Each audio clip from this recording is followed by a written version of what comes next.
All right, hey there, welcome to my home office. So, again, this is from a client and his mom from Egypt. This is some hieroglyphics that spell Michael, which is pretty cool. And then here is something about the date I was born, birth date, the bull, Taurus. My physics books, logic books, history of math books, and others behind there. So, and yeah, there are other books I've actually read. See, it's not just a whole. I'm not just pretending. I'm not a pretender, man. Geometry, more physics, chemistry, biology, algebra stuff. So, statistics. All right. So it's not empty back there. Okay, physics. So, some more detail about Galileo, and then this allows some people who weren't in class one day or other to make sure they understand. Then we can rewatch, take notes, stuff like that, get help from someone else, if we have a different language, whatever. So, Galileo. What did Galileo do? We want to see this. So this is important for different reasons. We're doing our physics, yes.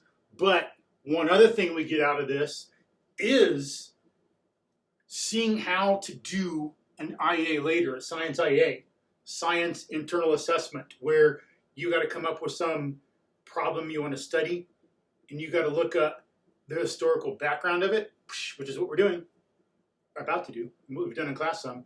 You got to look up the historical background. You got to have some question you want to get into, some inquiry. You got to do experiments, write up a report. So this would be like part of it, looking at the historical background of something.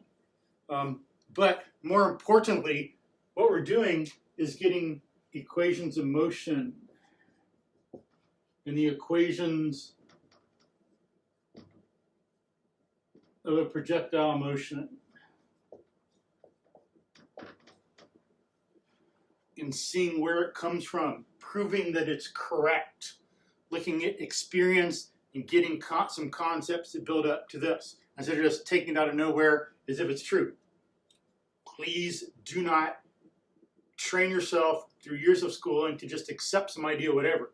We want to be rigorous about our thinking and make sure we're rooted in reality. Make sure we know the truth, please. We need more of that in human history. But we're looking at what the experiments were. Is this stuff legit? What prior concepts do we need to get to this? What prior generalizations do we need? To know about our equations of motion and stuff like that. This is basically what Galileo and Newton did, and then people developed from there. And we're going to get more into this. We'll get into forces and Newton's laws, and work and energy and these other higher, more abstract concepts. For example, energy, the concept of energy helps us connect different parts of physics so we can go from one to the other, and we can have modern technology and modern science. We need these concepts, these ideas about the world to help us go back and forth. Like, we can go from moving water in motion to a changing magnetic field, to electricity, to heat, stuff like that. The concept of energy helps us go from one to the other. But that's more abstract. We've got to get this down. We've got to get our velocity and acceleration stuff. So we got a lot of this pretty well. Need to work on it a little bit more. But this one part we're going to address and hit, make sure you got this down, is, how Galileo helped us in all this. Now, some things he did were he discovered the moons of Saturn. Was it Saturn? Makes sense. Let me see. Jupiter. Okay. He discovered the moons of Jupiter, which is a genius observation on his part, to look at some part of the sky and then look there the next day and remember what was there amidst all these stars and see a change and start looking there and marking down what he saw, diagramming it, getting the stars. But that's a whole thing in itself, talking about astronomy and all that. He calculated the height of some mountains on the moon. He observed for the first time with a telescope. He heard about a telescope, made one himself. It was more powerful than the one he had heard about that had been designed by someone else in Europe. Instead of looking at just things on the earth, he turned into the sky, looked up at the heavens, and saw the moon wasn't smooth, as some people thought, but was rough. He saw that there were stars, like stars in the sky that would change places other than just the planets. So he helped revolutionize what humans knew about the heavens in astronomy, and he helped figure out basics of motion. He started the science of materials. So those are some things that he did also that are good to know. As I said, his father was one of the ones who studied Greek drama and tragedy, and in that people sing, and the father learned, helped develop European opera from that.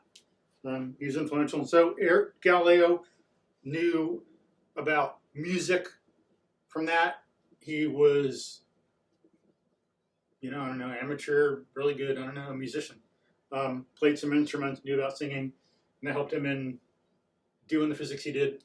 But, so of course, one thing on this, as I said earlier, take some notes. We have the video. We can watch this. You can watch it over. You can pause, rewind, take notes. Pause, take some notes, start again, rewind, so on. And then we'll have it recorded right here about Galileo. So, as I said, astronomy, moons of Jupiter, height of the mountains on the moon. The moon is rough. He also discovered that, I think it's Venus has phases like the moon, like full, half, and all that, whereas other planets don't. Some other things. But in this, as we're talking about, he did some basic experiments. He went back and forth between several things. He studied, again, to get to this stuff, where does this come from? What concepts does this depend on? How do we know it's true? That's what we're doing here. And this will help us figure out if things are true in other areas. Get us ready for the IA, if you do one. So, Galileo. So things he did, and what we've studied so far, equations of motion, projectiles, he went back and forth between studying free fall,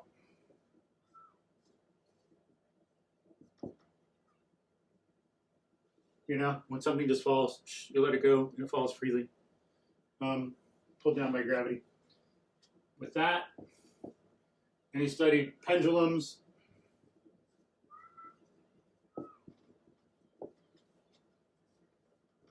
inclined planes. You can write plane also. I do not have the room. Well, I guess I'll write it over here, but free fall and pendulums, inclined planes. He studied each of those and went back and forth. Okay. It was thought that when something fell, some different people had different ideas, but one thing that came to him was that the fall would depend on weight, which kind of makes sense. Like, the bigger they are, the harder they fall. Seems like things that are heavier are harder to push, so why couldn't it be the case with, falling too? You get something heavy, and, but that'd be a little different, because it'd be harder to throw, so never mind. That's not a good idea. But if it was heavier, it'd be pulled down faster. If it was lighter, it'd be pulled down lighter. And I think it might have come from doing some experiments in syrup, molasses, treacle, as I've said. I think if he put some stuff in there, I think if it's heavier, it'd fall. I forget. I got to actually do that. so much to do, so little time. But, you know, like, why do mule ears have such big ears? Why are there so many gulls in Idaho, in Boise? Why are they here? You know? How deep is the hot spring river that goes under like Warm Springs in Boise? How much does it warm up the rock under Boise? Like, where does it come from? Is it connected to Yellowstone? You know, so much to do, so little time. But people thought that things would fall according to their weight. And so he showed they didn't, as we've discussed. If you get some things, like he did with his famous Leaning Tower of Pisa experiment, he went up to some height, dropped some things, one heavier, one lighter. They fell and they hit the ground at about the same time, as we've experimented in class and showed with like a board and a pencil and stuff. They hit the ground at the same time. You know, maybe I released them a little bit, but you saw essentially the same. Whereas people thought that if something weighed 100, it would fall twice as fast as something that weighed 50. And because of some poor, wrong ideas about TOK, about how we know, people didn't do the experiment. Or even if they saw something, they wouldn't connect it to what they know or take it seriously. Okay? So that's an important issue too. To do this, why did Galileo do this stuff that seems so obvious when no one else did before? Because of TOK. Okay? Galileo did these things to be aware of. He studied free fall, when something falls. A pendulum, when something swings back and forth. You know, like a pendulum.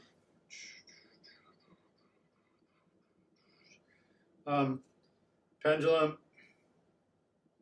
You are getting sleepy. Very, very sleepy. Okay, maybe not. Free fall. An inclined plane.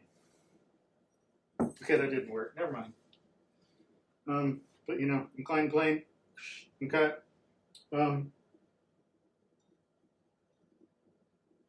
So he studied those things back and forth. One helped him understand the other. This helped him understand this, which helped him understand that, and back and forth. But again, why? Because people were influenced by Plato.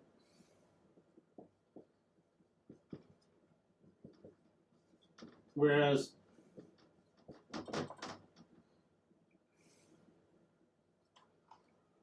Galileo followed Aristotelian premises.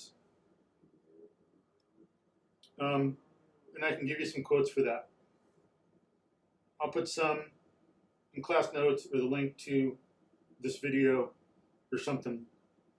Some Platonic stuff versus some Aristotelian stuff. And some we've already talked about. But Plato.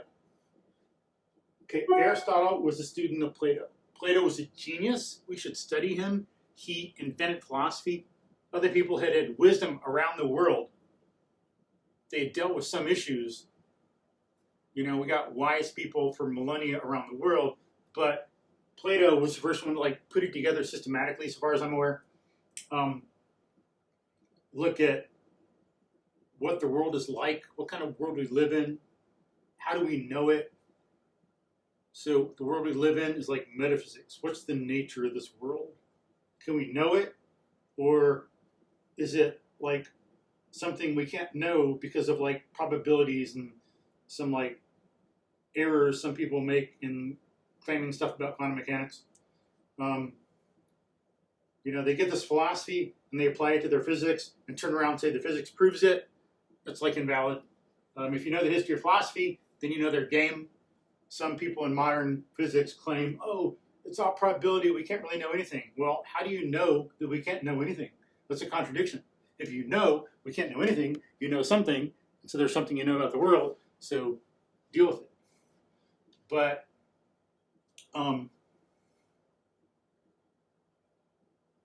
Plato was a genius. He asked a lot of good questions. We should study him, but he was wrong on a lot of things. Aristotle, was the student of Plato, got a lot of stuff correct. So they were both great, but he was correct and he was wrong. And of course, like every human being, Aristotle was wrong on some things, like who isn't. Some people like to get all gleeful and jump over Aristotle and say he's wrong about certain things when they need to look in the mirror. We're all wrong about some things, so deal with it. But be appreciative, be reasonable, be real, be honest, be true, please.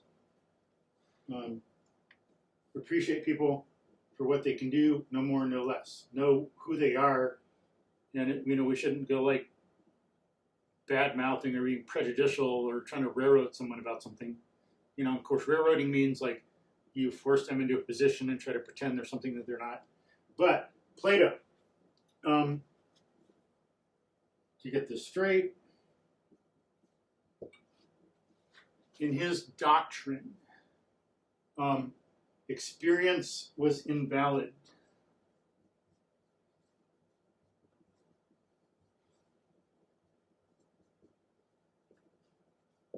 As a means of knowledge.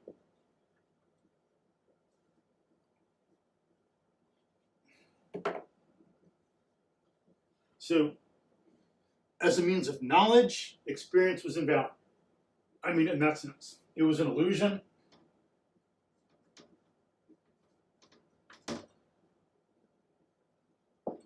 Illusory, invalid. Illusory. I'll write that a little better.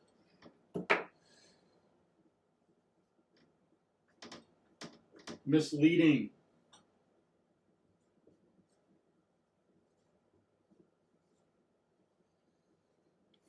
And so Plato was one that said this. Concepts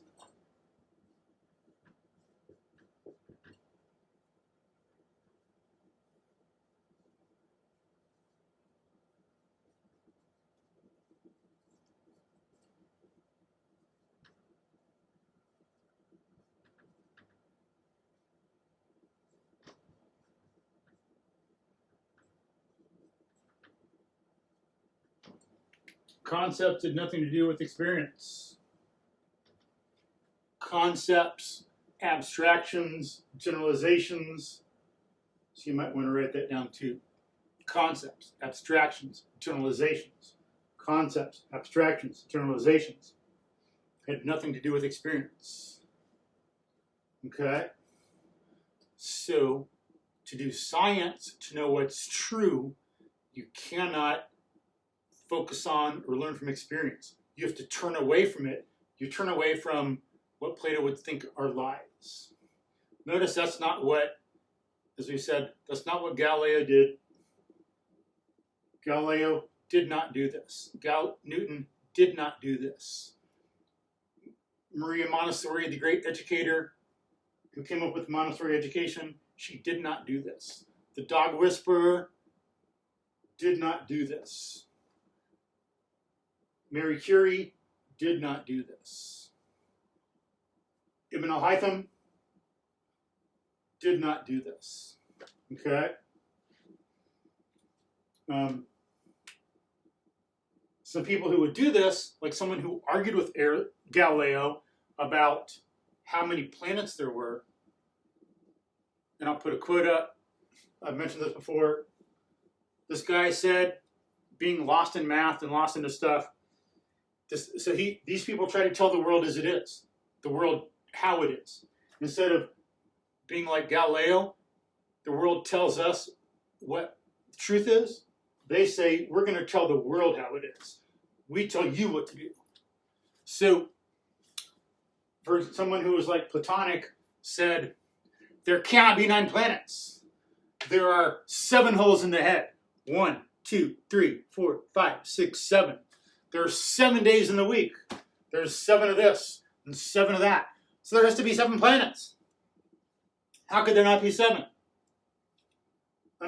Talk about ignoring experience and making junk up in your head and trying to tell reality how it is. That's Platonic. Galileo says the truth about how many planets is determined by how many planets there are, not airy-fairy little make-believe stuff about seven. Okay, so that's Plato. Aristotle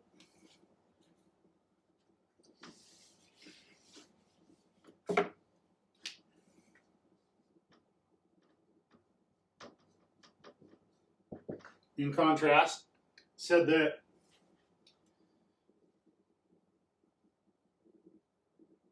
conceptual knowledge, concepts come from experience, experience is valid.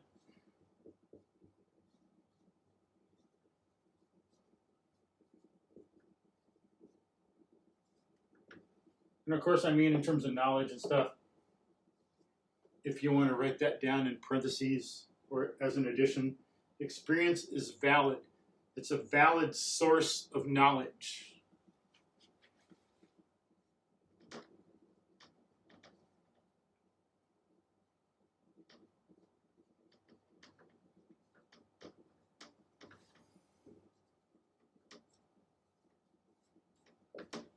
It is the fundamental, unquestioned source of knowledge.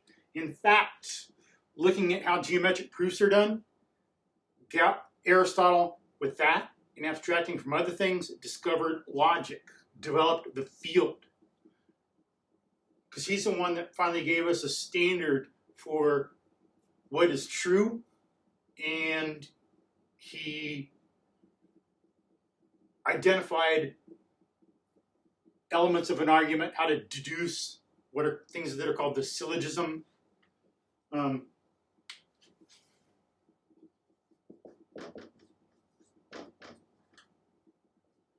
The basic units of like deductive thought or argument, syllogism, like log and syl for together, like sim,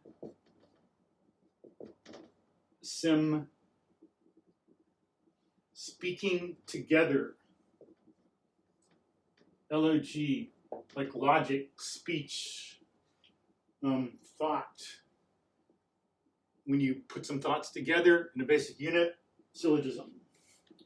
And just like in a geometric proof, you can't do anything unless you have a diagram and a starting point. You get a diagram and a starting point, and then you can go step by step to prove things. Only then. Well, unlike us, he was a genius. I mean, unless some of you are geniuses, but I'm not. But he saw that all knowledge is like a geometric proof. It has a starting point, and that's experience. That's where we start forming concepts or reasoning from, just like in a geometric proof. So that's where we, bam, get logic. And that's what, when Galileo and Newton put that into play and saw that what it means practically and really developed that idea more than even Aristotle had done, then we got modern science. Until then, it wasn't going anywhere, and people were doing silly things like 7 holes in the head, 7 days in the week, therefore 7 planets, you know? That's not going to build science. That's like nonsensical and like little cray-cray. But now, putting that into play, bam, we have science. Experience is valid.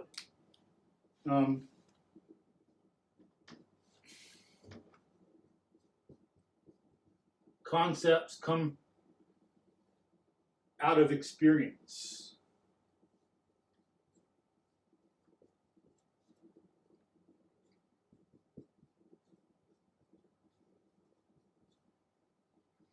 Okay. So Aristotle, not Plato, is the one that said, do experiments. That's where Galileo would get the idea. If experience doesn't matter, we turn away from it and do stuff in our head and talk about sevens. But if experience does matter, that's where we look. That's our source of knowledge about physics and everything. So that's Aristotle, okay? Then I'll put quotes in there so you can see, as I said, that Galileo followed Aristotle. And he actually taught some of the logical works of Aristotle at the University of Pisa, I think it is. Galileo was a college professor. He taught at a college in, like, way back in the 1500s. 1600s. He taught Aristotle. He knew Aristotle in and out.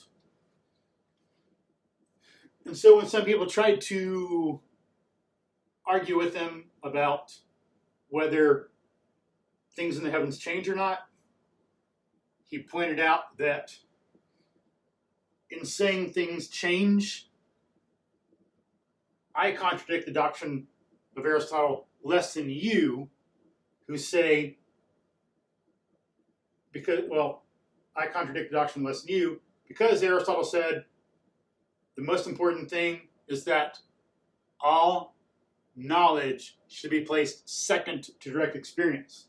Experience comes first, conceptual knowledge comes second. Conceptual knowledge must conform to experience. It must be placed second to it. First, experience, second, conceptual knowledge. He said that in a quote, and I can put it up. So, Plato and Aristotle, okay? That's how they influenced them, and because he dug into him, he was able to revolutionize science at root to get it be done correctly finally. Okay, now got that clear. So now he's doing things. Again, some people are reading what ancient Greeks say. Oh, like the heavier something is, the faster it falls. So it's written down, so it must be true. Galileo is like, nope. Authority is not the standard of truth. The source of our knowledge is not authority. The source of our knowledge is experience. Authority is to bow down to experience, not vice versa. So he's figuring things out on his own. He knows experience is valid, and we can experiment. So he tests some stuff out. He sees by his experiment with the Leaning Tower of Pisa and other things that things fall in this context at the same rate. One doesn't go at a much greater velocity than another. So he studied free fall, and to figure out how fast things fell to help him prove that they actually do fall at the same rate. If we can calculate that number, then we know. We can see it, but if we can go from experience, and we see that it's true, and we can put it into words, and then if we can get it even more abstractly into math, then we can work with it more. And Newton makes much more of that, because while Galileo did some stuff with math, which is good, and gave people the idea to do it and showed them how, that's another thing about Galileo. Please know that. He showed how we can use math to study cause and effect and the nature of things. Very important. So Galileo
So we figure out what is it and what does it do? What is it and why does this happen? Cause and effect. Okay. My hand causes the marker to change direction. Right? The marker would fall, my hand hits it, it changes direction. Cause and effect. No more black markers, I need to pick these up.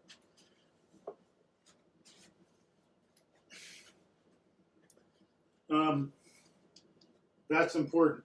Then Newton was able to get that, and he was able to show that with math, we couldn't do this otherwise. You can't look and see, oh, the moon and my falling marker are the same. No one does that. But we can prove, we go from experience to words to math to prove something. Then we know that the moon is falling at the same rate as the marker, but lessened by how far away it is. Because they already knew from what the ancient Greeks did that the moon was like 60 times further from the center of the earth as like we are here. And so since gravitation is less the further away you are from something, he was able to show that if you get like the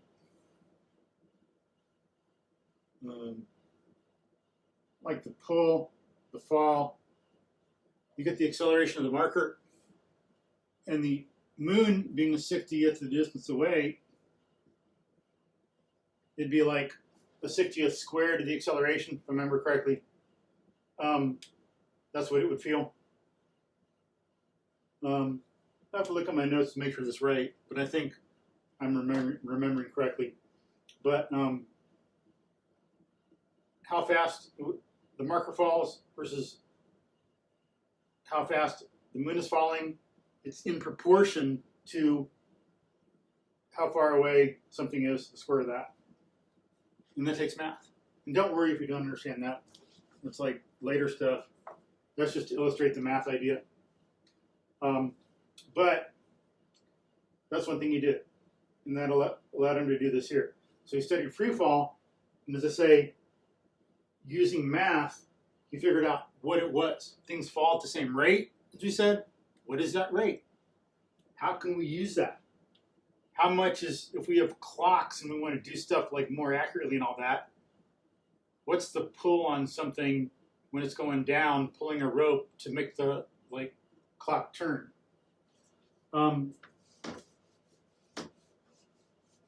How much weight makes how much pull and all that stuff.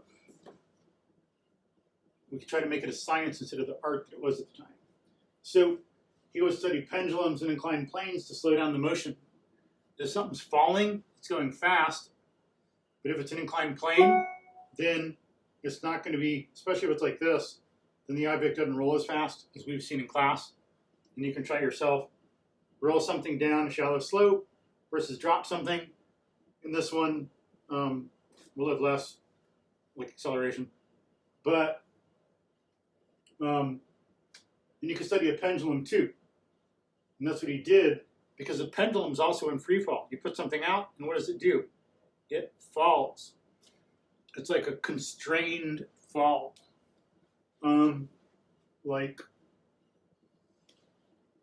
We get this, and we drop it, and then it goes to here and continues on. But it's like fall, fall.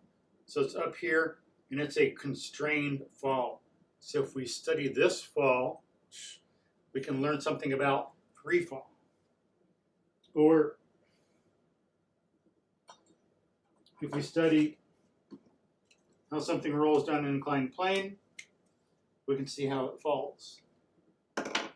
Because we know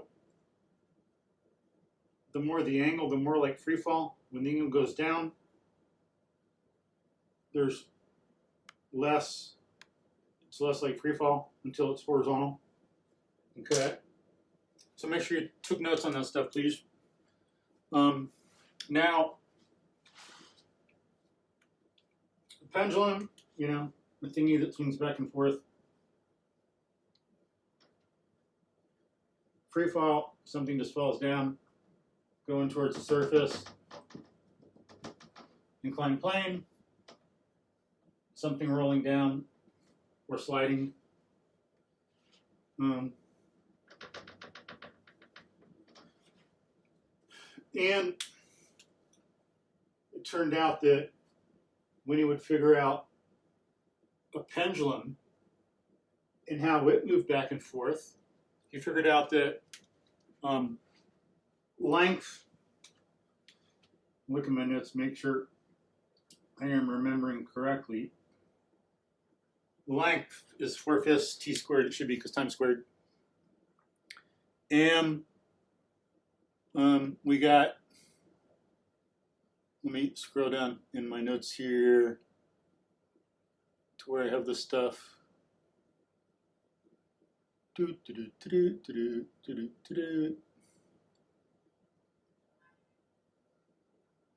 Then we'll get some data.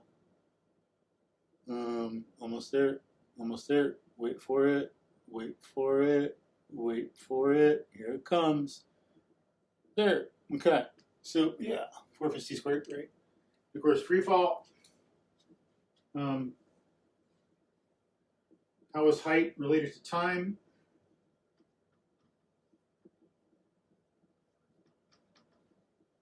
And then inclined plane, we have h equals at squared.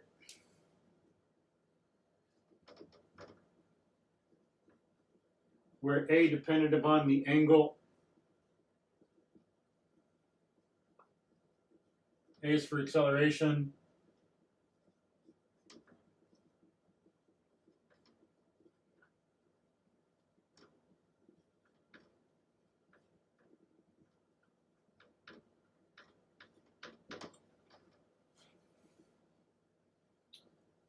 L is for length of pendulum, T is for time. So, like from here to here, L, T is for time, H is height,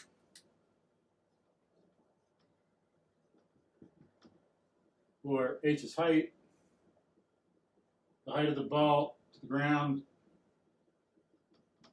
Okay, so you can say H equals height, L is length of pendulum,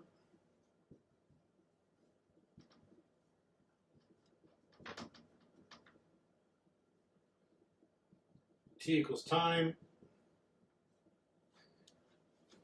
Here, time of fall. How long does it take to fall? Here, time of fall. How long does it take to go down? Here, it's the time to swing back and forth. A complete period.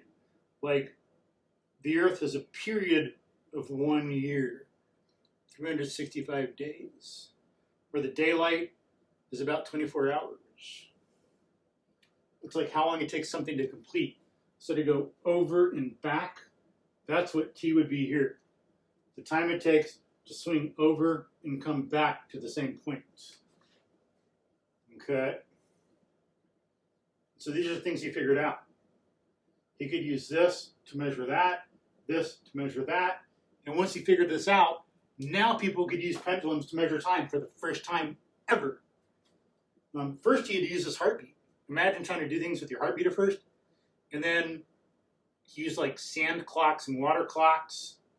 He'd measure the weight of water. He'd let water go out, and that would represent how much time something was.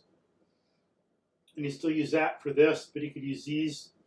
So he'd combine them because he noticed that when this goes over and back, that would be like a pendulum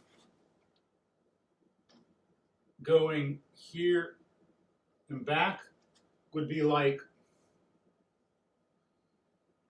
an inclined plane and another one with some little smooth curvy transition here, so there wouldn't be some like bump or jump, and you could get a ball. If you rolled it here, and back. That was like a pendulum. And he did that in his studies also. And notice how you got the t squared in all of them. Very important. I mean, like, who the heck would have thought that something rolling down here was like this thing flipping back and forth, or like something falling? First time ever in history. This is so amazing. You roll a ball down, and that's like something swinging back and forth, and that's like something falling. Like, what the hell? It's like revolutionary. But notice with, again, as I say, with math, we can know that. We see, we know it's the same form. We can grasp it and prove it. T-OK. Whereas otherwise, some people could say, that's not the case. You think a pendulum is like something going down an inclined plane? You're crazy. But bam, take that, yo. It's true. So there's things Galileo did. That's what to know about. Free fall, pendulums, inclined planes. And he'd study one to do the other. He'd study this and this because they're similar. Something going back and forth to the same height. The pendulum would swing about to the same height. And this would go up and back about to the same height. Then notice with friction or resistance, they go about the same height without that. But when friction or resistance start to come into play, this won't go up as high. Just like this will not swing as far. So again, they're similar. It's about the same height first, but then when friction comes into play, you know, it starts going down. So that'll maybe help you see it too. And then of course, you know, he would get this and measure them, and he tried to figure out, since he knew this, the length is proportional to the time squared.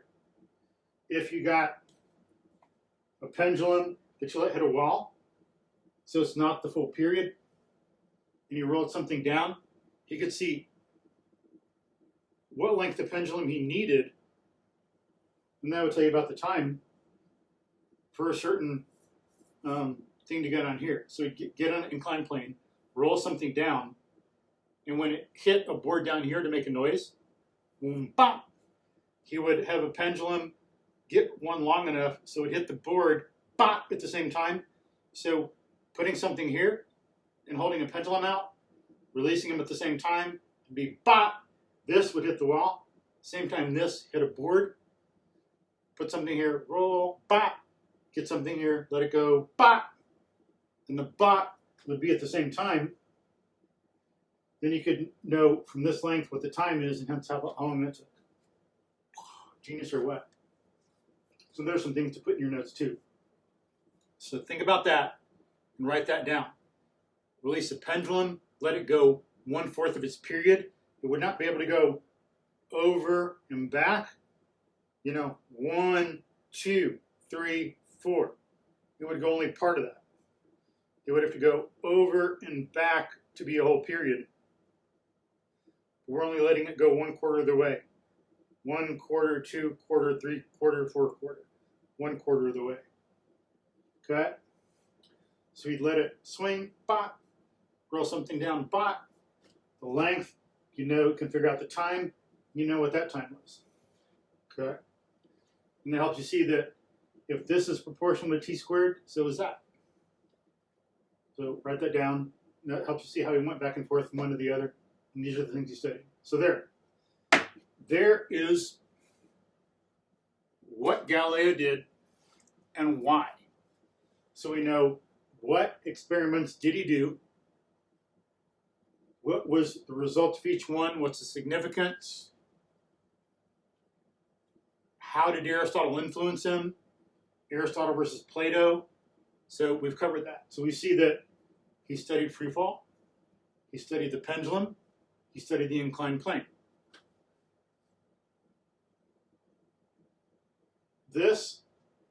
The significance was that now we have something to measure time, like grandfather clocks. You got clocks with the pendulum that swings back and forth. Thank Galileo. And that allowed people to measure heartbeat too. Finally, if they want to have a standard to measure someone's heartbeat, they can finally compare it to this. Very important, medically. And you learned about pendulums or repetitive motion, and that helped us understand how electromagnetic radiation works and light and some other things, as you'll see in the future of physics. And you learned about how things roll down here, and it allowed him to figure out how fast things fall for the first time in history. So there's some of the significance of it. How fast do things fall? And again, knowing how fast things fall, we can see that the further away from the Earth something is, the less the pull, the less the rate of fall. So the moon is also falling, but at a decreased rate compared to like an apple. So this is something that Newton built on. So write some of those down. That's some of the significance. Because you got the Earth, the apple, the moon. It's falling around the Earth, but it's going so fast that it can never hit the ground. It's like a thing in some of Newton's work. He showed, here's the Earth. If you throw something a little bit, it goes far. If you throw it faster, it'll go further. If you throw it faster, it'll go still further. But if you throw it fast enough, it'll circle around. You never touch the ground. My screen went dark. Put in my passcode. Hold on.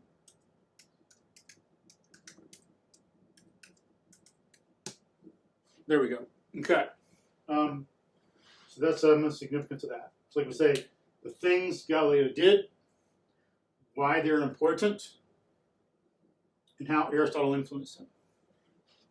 And again, that'll be important. It's important to learn how to do this to understand English, biology, economics, whatever profession you do. And this will come up in helping you do your IA. Okay, so there. Peace.